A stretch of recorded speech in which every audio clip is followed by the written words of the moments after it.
7 মিনিটেই ধ্বংস। ইরানের হামলায় বিধ্বস্ত ইসরায়েল। আতঙ্কে পড়েছে ইউরোপ, আমেরিকা। ইরান ঘোষণা করেছে এক ভয়ঙ্কর সামরিক সক্ষমতার, যা মধ্যপ্রাচ্যের ভূরাজনীতিতে বিপর্যয় ঘটাতে পারে। ইসলামিক গার্ড কর্পস সম্প্রতি ছুড়েছে তাদের সর্বাধুনিক সুদূর পাল্লার ব্যালিস্টিক ক্ষেপণাস্ত্র, যার পাল্লা 6,000 মাইল বা প্রায় 9,600 কিলোমিটার পর্যন্ত বিস্তৃত।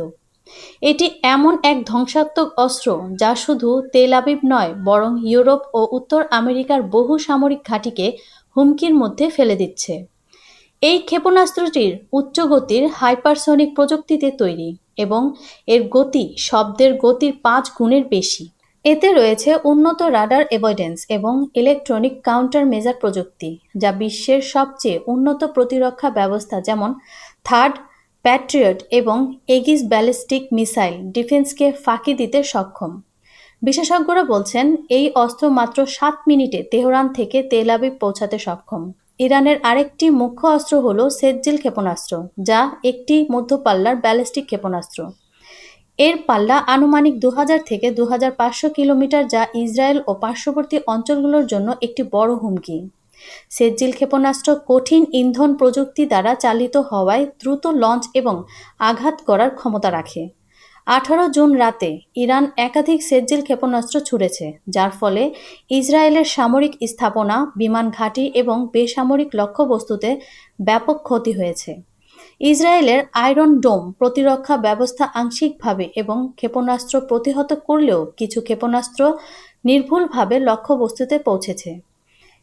এই হামলায় নিহত হয়েছে কমপক্ষে 26 জন এবং আহত হয়েছে 5 শতাধিক মানুষ। একটি স্কুলবাস সম্পূর্ণরূপে বিধ্বস্ত হয়েছে। ইসরায়েলের উত্তরাঞ্চলে একটি তেল পরিশোধন স্থাপনায় আগুন ধরে যায়, যা দমকল বাহিনী ঘণ্টার পর ঘণ্টা নিয়ন্ত্রণে আনতে ব্যর্থ হয়। একাধিক সামরিক গুদাম ও অস্ত্রভান্ডার সম্পূর্ণ ধ্বংস হয়ে গেছে। ইসরায়েলি প্রতিরক্ষা বাহিনী প্রথমে দাবি করেছিল যে অধিকাংশ ক্ষেপণাস্ত্র তারা প্রতিহত করতে সক্ষম হয়েছে, কিন্তু ঘটনার ভিডিও ফুটেজ ও আন্তর্জাতিক পর্যবেক্ষকদের বিশ্লেষণে প্রমাণিত হয়েছে ইরানের এই হামলা ছিল অত্যন্ত পরিকল্পিত ও প্রযুক্তিগতভাবে উৎকৃষ্ট। মূলত এই ক্ষেপণাস্ত্র এত দ্রুত এবং নিখুঁতভাবে আঘাত হানে যে আয়রন ডোম, অ্যারো কিংবা ডেভিস লাইন কোনো সিস্টেমই কার্যকর প্রতিরোধ গড়ে তুলতে পারেনি। বিশ্লেষকরা বলেছেন, এটি কেবল একটি কৌশলগত আঘাত নয়, বরং ইরান এই অস্ত্রের মাধ্যমে প্রমাণ করেছে তারা শুধু প্রতিরোধ নয়, বরং আক্রমণাত্মকভাবে আধুনিক বিশ্বশক্তিকে চ্যালেঞ্জ জানাতে প্রস্তুত। এই হামলার পর ইসরায়েলের প্রতিরক্ষা নীতিমালার ব্যাপক পরিবর্তন আনা হচ্ছে। যুক্তরাষ্ট্র ও ইউরোপের সামরিক ঘাঁটিগুলো তাদের সতর্কতা অবস্থান বাড়িয়েছে।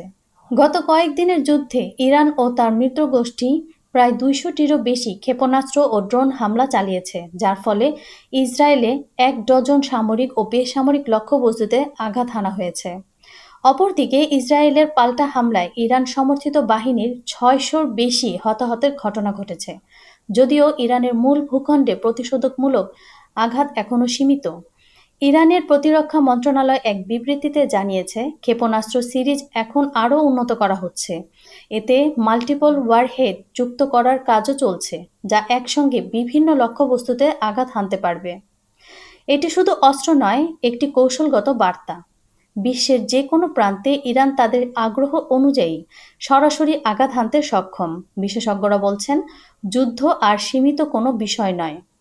ক্ষেপণাস্ত্রের বাস্তব ব্যবহারে স্পষ্ট, ইসরায়েলের প্রতিরক্ষা ব্যবস্থাগুলো আর অপ্রতিরোধ্য নয়, বরং মধ্যপ্রাচ্যে ইরানের আধিপত্যের প্রভাব নতুন মাত্রায় প্রবেশ করেছে।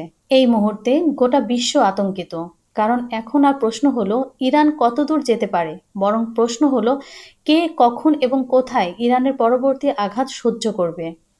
ইরানের এই ক্ষেপণাস্ত্র এখন শুধুমাত্র একটি প্রযুক্তিগত সাফল্য নয়, এটি একটি বার্তা যেখানে শত্রুদের প্রতিরক্ষাব্যূহ আর কোনো নিশ্চয়তা নেই।